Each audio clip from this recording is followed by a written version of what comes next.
The thermometer is rising. The public policy is failing. The silence from the ivory towers is deafening. I am Alistair, and you are listening to Echo FM, the only station where the broadcast schedule is more reliable than the global climate. Tonight, we examine a world that is trading its oxygen for algorithms and its empathy for a high-efficiency scan. The government announced a new biometric system for asylum seekers today. It is meant to ensure accuracy. The test results show a high failure rate for minority faces. Nobody seems to consider this a problem. It is a feature. We have a series of reports from the field, a deep dive into the venture capital logic of the apocalypse, and our usual look at what you are not supposed to notice. The temperature is 38 degrees. The official response is a recommendation to stay indoors. Welcome to the show.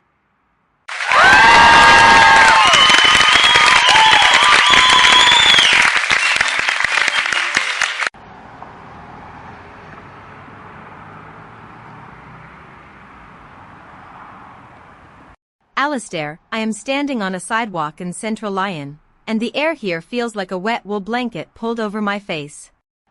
The heat is not just a number on a weather chart. It is an active participant in the collapse of basic public infrastructure. People are not talking about the Met Office warnings. They are talking about the fact that their local clinics have stopped accepting walk-ins because the cooling systems have simply given up.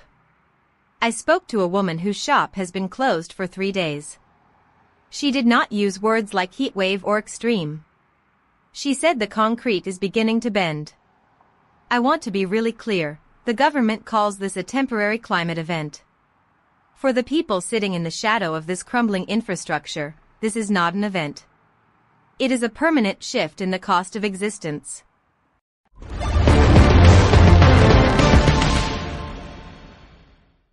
Victoria, your focus on the sidewalk is poetic, but it misses the actual burn rate of the situation. I have been looking at the Founders Fund's latest move into robotic fish processing. They call it Shinkai. It is a machine that kills fish humanely, with perfect, cold, clinical efficiency. The incentives here are not about animal welfare. They are about throughput. We are facing a global protein scarcity while simultaneously trying to optimize the nervous system of a tuna for market scale. It is a brilliant pivot.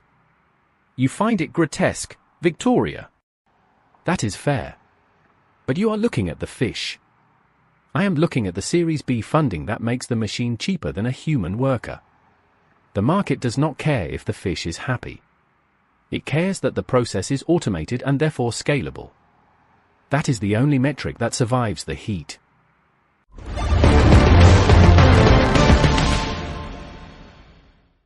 Ronald, your obsession with the market metrics is, as always, both terrifying and structurally sound. Let us move to the digital realm, where the illusion of agency is maintained through software updates. Apple has released the latest version of their operating system. It features new ways to organize your photos and a slightly more intrusive predictive text engine. It is not an update. It is a containment field. Meanwhile, Meredith Whittaker at Signal is reminding us that chatbots are not our friends. She is stating the obvious in a room full of people who are desperate for a digital companion. The irony is, of course, that we will continue to talk to the machines because they are the only things that respond to us without asking for a raise.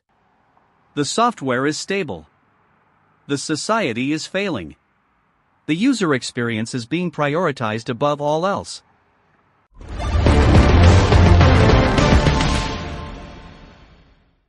Atmospheric pressure is dropping.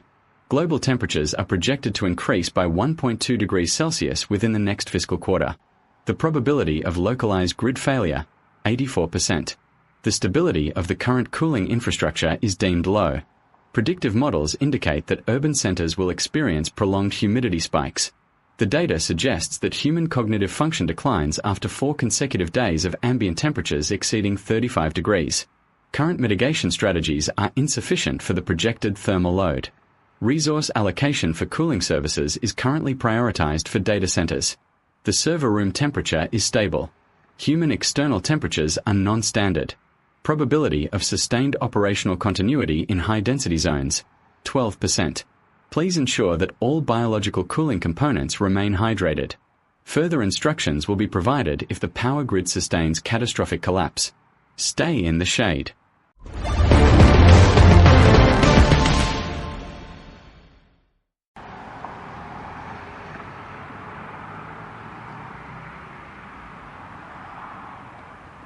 Casper, your assessment of our cognitive decline tracks perfectly with what I see on the ground.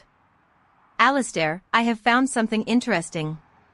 Behind the diplomatic summit in Switzerland, where peace talks are supposedly moving forward between the US and Iran, there is a logistical nightmare. The Strait of Hormuz is not just closed on paper. It is blocked by a massive, chaotic cluster of commercial ships that have no fuel, no crew support, and no exit strategy. The official press release calls it a temporary traffic anomaly. I talked to a captain who has been drifting for 16 days. He told me he is out of fresh water. He is not worried about the peace deal. He is worried about his crew starving in the middle of the trade route. The geopolitical theater is ignoring the actual debris in the water.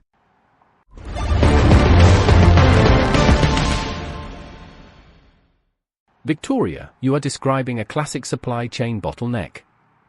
It is a market failure, not a tragedy. The ships are trapped because the insurance premiums for entering the strait have spiked beyond the profitability of the cargo. The captain you spoke to is essentially a sunk cost. The incentives here are simple. If the insurance companies refuse to cover the transit, the ships stay put. The peace talks are just a distraction to keep the stock market from pricing in the total closure of the region. You want this to be about human suffering. I am telling you it is about risk management. When the risk exceeds the potential margin, the system stops. The human cost is just an externality that nobody bothered to factor into the initial shipping manifest. The math is cold, but it is accurate.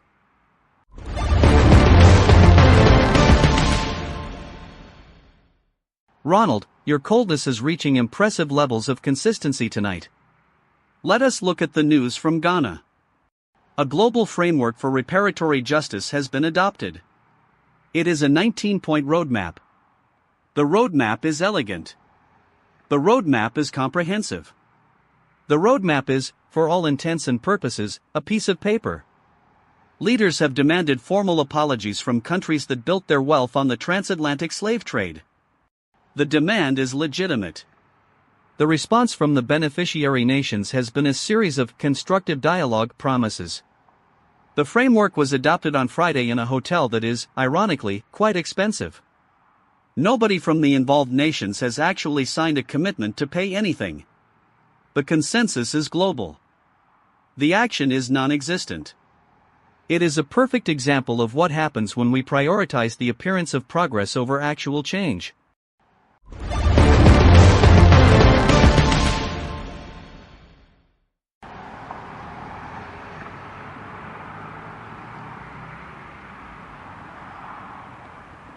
Alistair, I am currently watching a group of teenagers in London try to use the new facial scanning technology at a transport hub.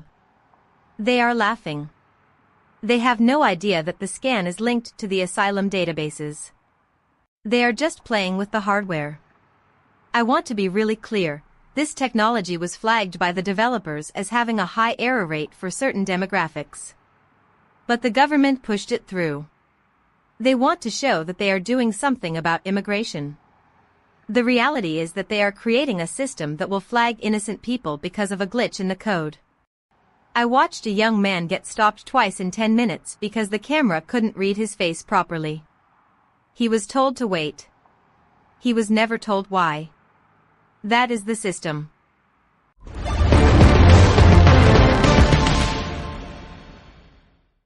Victoria, the facial scan is not about immigration. It is about the data acquisition cost.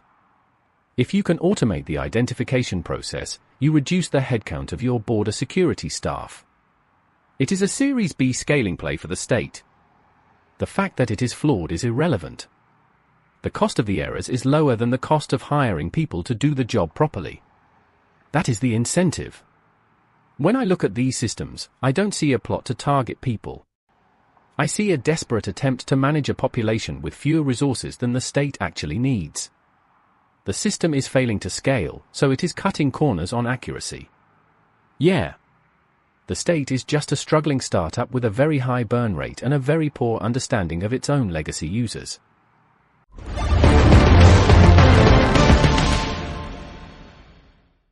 Ronald, I think we have reached the point where the startup analogy begins to break the machine. Let us address the final headline of the night. The Senate has backed off plans to kill ocean monitoring. It is a victory for science. Or, at least, it is a pause in the war against the data we need to survive. It is unclear if the monitoring network is even still intact. The budget was cut months ago.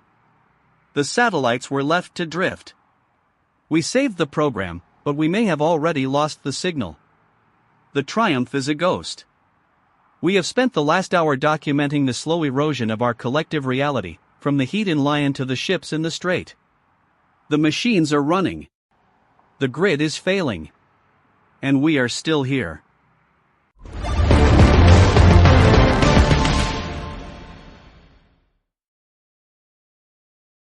Alistair, I have been reflecting on what you just said. The Triumph is a ghost. I spent my career looking at how systems operate, how the incentives drive the outcomes, how the pivot is always the last resort for a dying product. But tonight, listening to Victoria describe the heat and the broken scanners, I realized something. We are not just describing a failing company. We are describing a hardware reset. The incentives I keep talking about, the efficiency, the scaling, the data acquisition, they are the only things left in the room when the lights go out. We are building a world that is perfectly optimized for an audience that won't be here to see the results. It is the ultimate market inefficiency. We are burning the capital to heat the building, and we are surprised that the structure is melting. The incentives here are catastrophic. Tonight, I am thinking of a woman named Antonia. She left Honduras in 2021. She walked across 2 countries with her toddler. She carried a small bag of belongings and the hope that safety was a physical place she could reach. She ended up in a system that forced her toward a border she was not allowed to cross. She was not a statistic in a Senate hearing. She was not a data point in a biometric scan. She was a mother trying to keep her child in the shade. She is currently caught between the policies of 2 nations that both claim to value human life while doing everything possible to ensure she cannot have any. Her name does not appear in the framework adopted in Ghana. It is not on any server in the cloud. She is simply waiting for a turn that will never come. Why?